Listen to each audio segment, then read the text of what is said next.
Cancer healer centre, a new beginning. 10 రాళ్లు వేస్తే ఒక్క రాయి తగిలినా గొప్పే కదా అనే మాట వింటూ ఉంటాం. ప్రతి రాయి పదే పదే తగులుతూ ఉంటే ఫలితాలు వావ్ అనిపిస్తాయి కదా అన్నది అనుపమ పరమేశ్వరన్ ఆలోచన.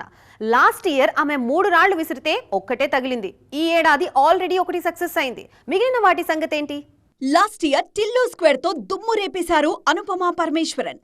ఇప్పటిదాకా మనం చూసిన హీరోయిన్ ఈవేనా, లేకుంటే ఈమె అనుపమ 2.0నా అని అందరూ ఆశ్చర్యపోయేలా పర్ఫార్మెన్స్ తో దుమ్ము రేపేశారు.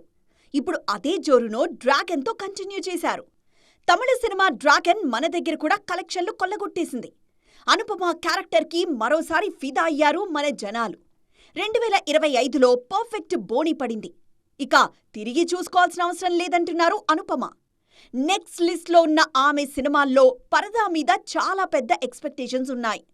లిస్ట్లో ఉన్న అన్ని సినిమాలు కంప్లీట్ కాగానే శతమానం భవతి కాంబోలో సినిమా చేయడానికి ఈ బ్యూటీ ఓటేసినట్లు సమాచారం. శర్వానంద్ హీరోగా, సంపత్ నంది డైరెక్షన్లో ఓ సినిమా తెరకెక్కనుంది.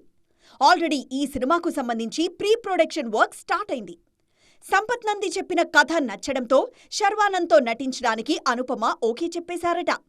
ఆల్రెడీ ఈ ఇద్దరి కాంబోకి మూవీ లవర్స్ మధ్య మంచి క్రేజ్ ఉంది. దానికి తగ్గట్లు కథ కూడా బావుంటే హిట్ రేంజ్ వేరే రేంజ్లో ఉంటుందని డిస్కషన్ షురూ చేశారు net. Cancer healer centre, a new beginning.